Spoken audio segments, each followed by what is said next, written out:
Hey guys, मैं हूं विवेक from फिनटेक्स pro, जहां पर हम बात करते हैं फाइनेंस एंड टैक्सेशन की। स्वागत करता हूं आपका फाइनेंशियल ईयर 22-23 की जीएसटीआर 9 फाइलिंग की सीरीज में। नीचे डिस्क्रिप्शन में मैंने कंप्लीट प्लेलिस्ट का लिंक दिया हुआ है, जहां पे जाकर के आप पूरी सीरीज के सारे सेशंस को देख सकते हैं। और अगर आप जीएसटी, आईटीआर, टीडीएस डिटेल में सीखना चाहते हैं, प्रैक्टिकल फाइलिंग, चाहे refund filing, appeal filing, demand and recovery department को रिप्लाई करना, जीएसटीआर 9 फाइल करना, 9C फाइल करना, जीएसटी के साथ साथ आईटीआर की फाइलिंग, और आईटीआर में भी हम कॉर्पोरेट टैक्सेशन अब कवर करने वाले हैं बहुत जल्दी।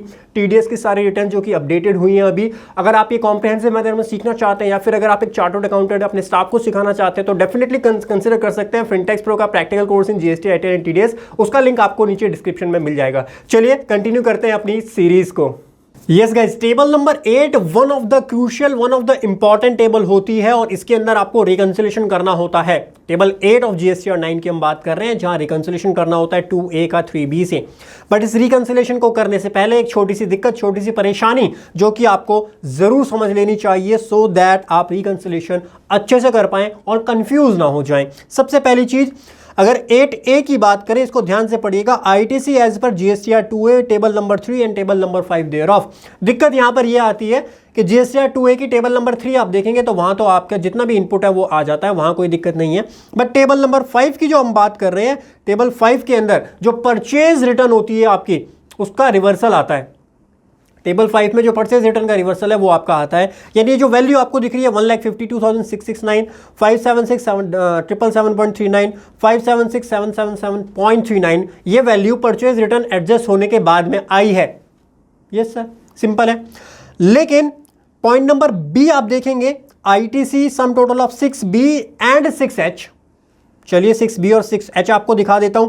6B और 6H के अंदर जो सबसे बड़ी दिक्कत है वो ये है कि 6B के अंदर हमने बाइफरकेशन दिया, बट जो वो बाइफरकेशन है 6B में, जो आप बाइफरकेशन दे रहे हो, वो बाइफरकेशन किस चीज का दे रहे हो? बाइफरकेशन आप दे रहे हो टेबल 4A का। Table 4A of GSTR 3B। Table 4A के अंदर परचेज रिटर्न माइनस नहीं होती सर, टेबल 4A के अंदर परचेज रिटर्न माइनस नहीं होती। ये टेक्निकल इशू है जीएसटीआर 9 के अंदर, जहां पर परचेज रिटर्न हमारी जाती है जीएसटीआर 3B में अदर्स के अंदर।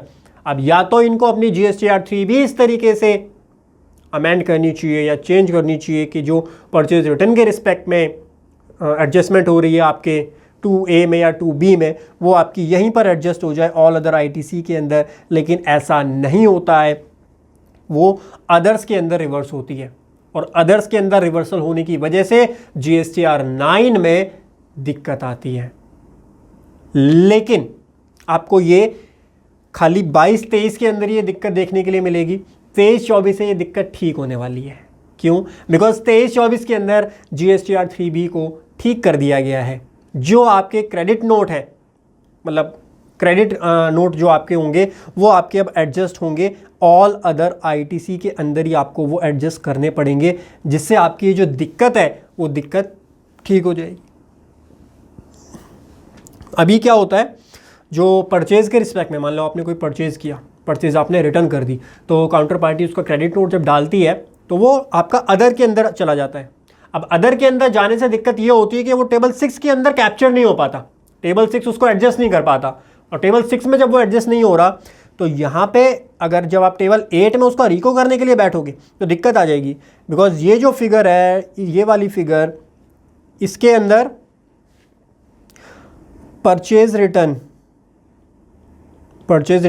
नहीं हो रखी है एडजस्ट। अब ये भी मैंने आपको दिखाया। लेकिन यहाँ पर आपकी जो परचेज रिटर्न है वो टेबल 5 के अंदर एडजस्ट होती है, तो यहाँ पे परचेज रिटर्न एडजस्ट हो रखी है। तो सर रिको के अंदर डिफरेंस आना तो ऑब्वियस सी बात है, रिको के अंदर डिफरेंस आएगा। जो भी डिफरेंस आ रहा है आपका, उसको आप एक टॉलरेबल लिमिट बोल सकते हो। एक्सेल के अंदर आपको एक वर्किंग प्रिपेयर करनी पड़ेगी, कौन कितना रिवर्सल है वो रिवर्सल चेक कर लीजिए, उतना डिफरेंस आपका चल जाएगा। फ्यूचर में अगर डिपार्टमेंट नोटिस सर्व करता है तो आप जस्टिफाई कर पाएंगे कि ये मेरा डिफरेंस परचेज रिटर्न की वजह से आया है। और वो डिफरेंस भी अब आपका नेक्स्ट ईयर से नहीं आएगा। अभी तो लास्ट ईयर 22-23 की आप कर रहे हो, तो 22-23 में तो ये इशू रहेगा। 23-24 से ये ठीक कर दिया है, क्योंकि 3B के अंदर ये चेंज किया गया। अब जो परचेज रिटर्न का एडजस्टमेंट है वो आपके ऑल अदर आईटीसी में माइनस होकर के आएगी वो फिगर। तो अब वो दिक्कत आपको नहीं फेस करनी पड़ेगी। बट पिछले साल तक ये यहाँ पर आ रही है, तो इसीलिए यहाँ पर हो सकता है आपको ये दिक्कत आए। तो अब दिक्कत ये होगी कि अगर आप इसको कंपेयर करने के लिए जाओगे तो क्योंकि इसके अंदर परचेज रिटर्न इंक्लूड है, ये वैल्यू आपकी कम हो जाएगी और ये वैल्यू ज़्यादा हो जाएगी, जिसकी वजह से डिफरेंस आपका नेगेटिव आएगा। टेबल 8 की डिफरेंस की मैं बात करता हूं, आइडियली इसका डिफरेंस पॉजिटिव रहना चाहिए। अगर नेगेटिव है इसका मतलब आपने एक्सेस आईटीसी क्लेम किया है, ठीक है, इस चीज का ध्यान रखिएगा। अब अगर वो एक्सेस आईटीसी आपके परचेज रिटर्न के बराबर है तो वो टॉलरेबल लिमिट में आ जाएगा। आप रिकंसिलिएशन जो आपने एक्सेल में बनाया उसको सेव करके रखिए, फ्यूचर में डिपार्टमेंट पूछता है तो उसको प्रोवाइड कीजिए वो इंफॉर्मेशन, ठीक है। दूसरा सिनेरियो ये बनता है कि ये आपका ज़्यादा आ रहा है और ये 2A की वैल्यू ज़्यादा आ रही है और 3B में आपने कम क्लेम किया है। जो 6H से जो टेबल 6 से आ रही है इसका मतलब 3B के अंदर जो आपका आ रहा है वो कम आ रहा है। और ये आइडियल सिचुएशन क्यों बनती है? बिकॉज जीएसटीआर 2A के अंदर काफ़ी सारा ऐसा आईटीसी होता है जो आप क्लेम नहीं करते हैं, जो इनएलिजिबल आईटीसी होता है, जो ब्लॉक आईटीसी होता है, या बहुत सारे रीजंस हो सकते हैं जो आपने क्लेम नहीं किया है। इसीलिए आइडियली जो सिचुएशन बनती है वो ये बनती है कि आपका 2A में ज़्यादा होगा और ये 3B में कम होगा, जो आपका डिफरेंस आएगा वो पॉजिटिव आएगा। तो आइडियली ये फिगर अगर पॉजिटिव है तो उसको ओके कंसिडर किया जाता है, कोई दिक्कत नहीं है, ठीक है। नाउ 6.1 और 6B आप समझिए। 6.1 और B ऑटोमेटिकली आते हैं, आप यहाँ पे कुछ नहीं डाल सकते। आपका जो पॉइंट नंबर A है वो 2A से उठ के आता है, पॉइंट नंबर B टेबल 6 से उठ करके आता है, तो ये दोनों ऑटोमेटिकली आते हैं। पॉइंट नंबर C ध्यान से देखिएगा, पॉइंट नंबर C के अंदर ITC on inward supply other than import and inward supply liable to reverse charge but including service received from SEZ received during the financial year but availed in the next financial year up to the specified period। specified period क्या है? 30 नवंबर की जो return है उससे पहले पहले आपने उसको अवेल कर लिया है, तो यानी वो आईटीसी जो कि आपने, आईटीसी तो 22-23 का है, सिंपली बताओ 22-23 का आईटीसी जो आपने अक्टूबर 2023 तक की जो रिटर्न है, 30 नवंबर से पहले पहले आप फाइल करोगे उसको। अक्टूबर 23 की रिटर्न का टाइम क्या होता है बताओ मुझे? 3B का 20 नवंबर, तो 30 नवंबर से पहले पहले है वो, तो अक्टूबर 23 की रिटर्न या उससे पहले की किसी भी रिटर्न में अगर आपने उसको एडजस्ट किया है, वो आईटीसी क्लेम किया है स्पेसिफाइड पीरियड का, तो वो आप यहाँ पर डालेंगे पॉइंट नंबर C के अंदर, ठीक है। पॉइंट C के साथ साथ ये एक और टेबल में जाता है जो कि मैं आपको बता देता हूँ। टेबल नंबर आपकी रहेगी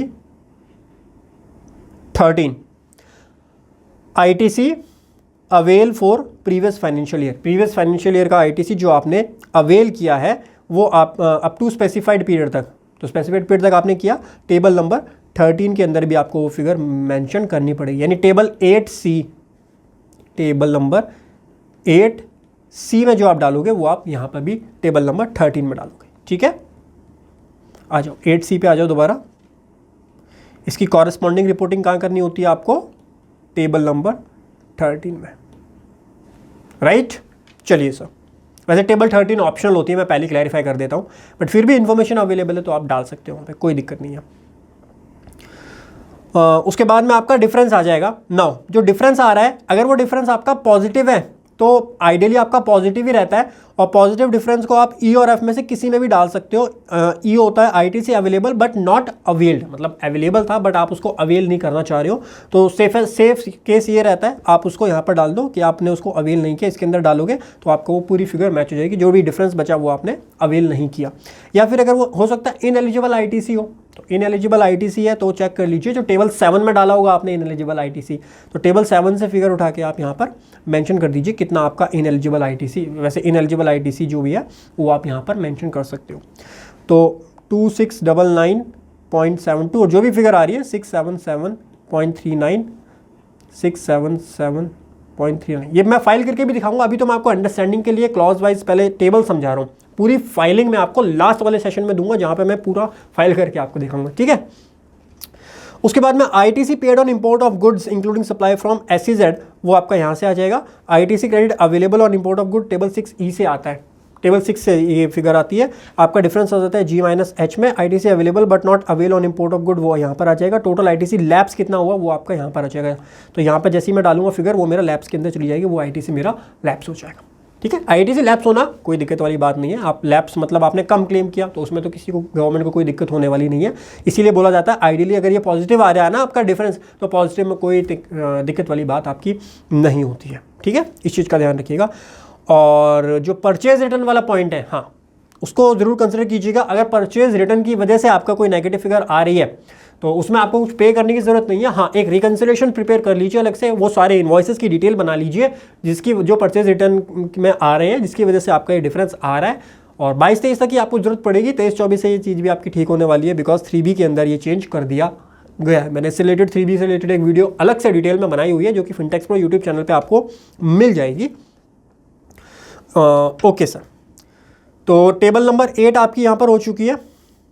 परफेक्ट, आशा करता हूँ गाइस आपको टेबल नंबर 8 समझ में आई होगी, किस तरीके से टेबल 8 आपको फाइल करनी है। और जो छोटा सा टेक्निकल इशू है टेबल 6 और टेबल 8 में रिकन्सिलेशन में जो परचेज रिटर्न की वजह से डिफरेंस आता है, उसका आपको अलग से रिकन्सिलेशन प्रिपेयर करना पड़ेगा। और ये जो पॉजिटिव डिफरेंस है इसको आप क्या कर सकते हो, ई और एफ में से कहीं पे भी ई में डाल दीजिए, सबसे सेफ रहता है वो, और वो करके आप टेबल नंबर 8 को सेव कर सकते हैं। Thank you so much guys for joining today session. आशा करता हूँ आपको table 8 of GSTR 9 for financial year 22-23 समझ में आई होगी। हंसते रहिए, मुस्कुराते रहिए, बाय बाय, टेक केयर।